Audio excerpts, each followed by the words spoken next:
Assalamualaikum warahmatullahi wabarakatuh.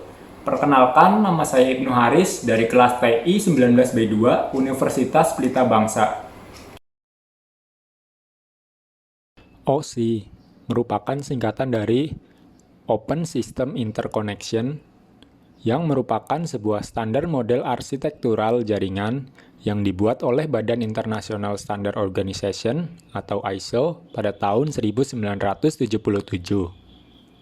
OSI dibuat dengan tujuan agar semua merek produsen yang terkait jaringan dapat saling terhubung dengan cepat dan juga efisien.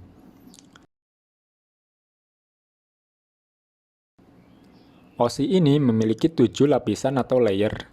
Layer-layer tersebut yaitu Application Layer, Presentation Layer, Session Layer, Transport Layer, Network Layer, Data Link Layer, dan Physical Layer.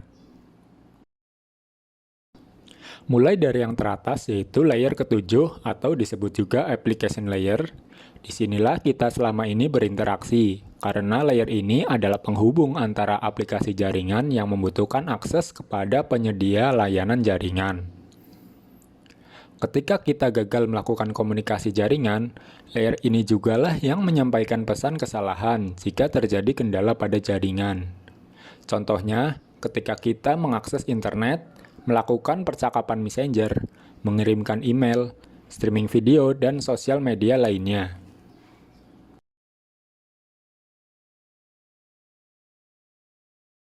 Selanjutnya pada layer 6 atau Presentation Layer, data yang akan dikirimkan oleh aplikasi jaringan diubah terlebih dahulu menjadi format yang dapat ditransmisikan oleh jaringan. Contohnya adalah ketika kita mengirimkan sebuah pesan, teks yang dikirim diubah menjadi bilangan biner terlebih dahulu agar dapat diproses pengirimannya.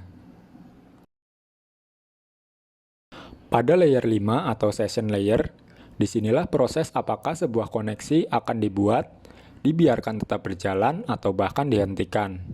Contohnya adalah ketika kita dipaksa keluar dari sesi login karena telah lebih dari 10 menit tidak melakukan aktivitas.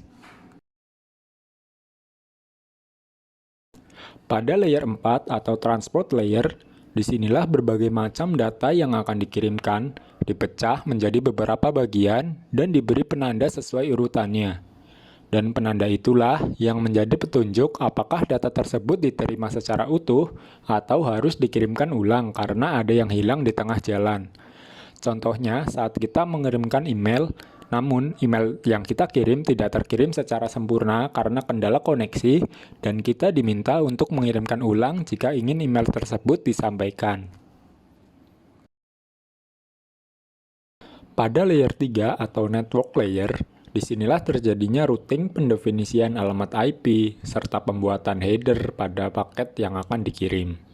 Contohnya adalah ketika kita mengirim data pada jaringan, maka data tersebut akan diberi tugas mengenai di mana tujuannya, jalur mana yang akan dia lewati untuk bisa sampai ke tujuannya, serta data pengenal tersebut sebagai data yang akan dikirimkan. Pada layer 2 atau Data Link Layer, saat mendapatkan data dari layer 1, disinilah terjadinya pemeriksaan kesalahan transmisi fisik, penentuan operasi hub, repeater, dan switch yang terhubung dengan pengelompokan bit yang nantinya akan menjadi frame. Pada pengaplikasiannya, di layer inilah yang memiliki bagian paling rumit dari layer lainnya.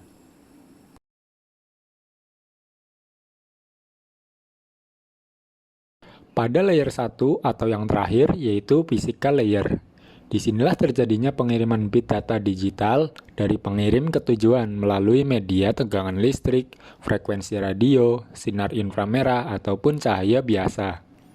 Contohnya adalah ketika terjadi proses pengambilan bit data dengan menggunakan kabel fiber optik. Sekian pembahasan mengenai OSI layer ini. Apabila ada saran maupun kritik, silahkan berikan lewat komentar agar channel ini terus berkembang. Sekian dari saya, terima kasih.